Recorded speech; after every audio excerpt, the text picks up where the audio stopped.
Hey, Dr. Brett here. So I just had my buddy Amar in for the weekend from Connecticut, and we had a great 3 days, but I pushed him a little bit. Friday we went kayaking, and he's a Desi, which is the Indian way of saying, calling themselves Indians. They use the word Desi, and he's just not used to being that physically active for the weekend.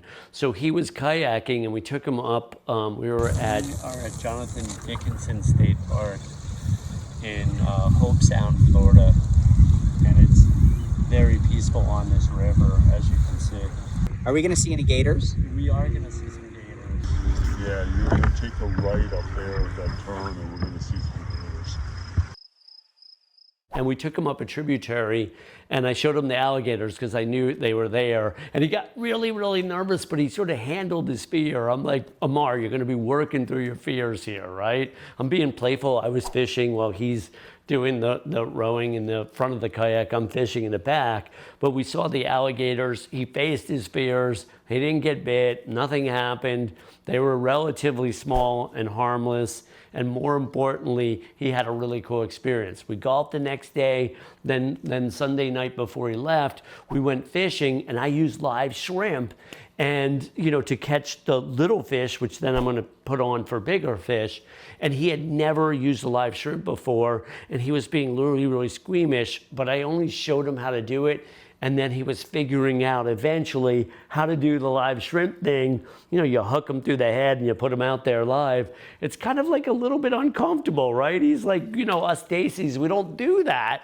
And I'm like, well, you're doing it now. Anyway, I caught a little reef fish and I put him on live on a big pole. And next thing you know, I had a shark on. Hey, I'm Dr. Brett, and we're fishing at sunset with my buddy Amar. It looks like we got about a 75-pound shark. I don't know. What? It's big.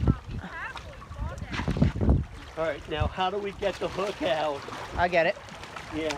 But while I had this shark on, I had caught another fish, and I said to Amar, look, this pole is going out, take care of that. And he had this fish that he had to get off the hook and throw back, and that he had never done in his life before. And then 10 minutes later, he's trying to help me with the shark, because once we pulled it up, we needed to take the hook out because we're not going to kill the creature and everything. And he literally got himself like sort of slapped by the tail of the shark, and he's like almost screaming in joy, because a lot of it was simply him getting a little bit out of his comfort zone, but more importantly, facing your fears. So one of the things I'm inviting people to do is to live with a little bit more courage, and any chance you get to face your fear, because the more you face your fear in life, the more comfortable you get, the more present you get, the more poised you get, the more creative and interesting life gets. Hey, Dr. Brett here. Hit like and subscribe.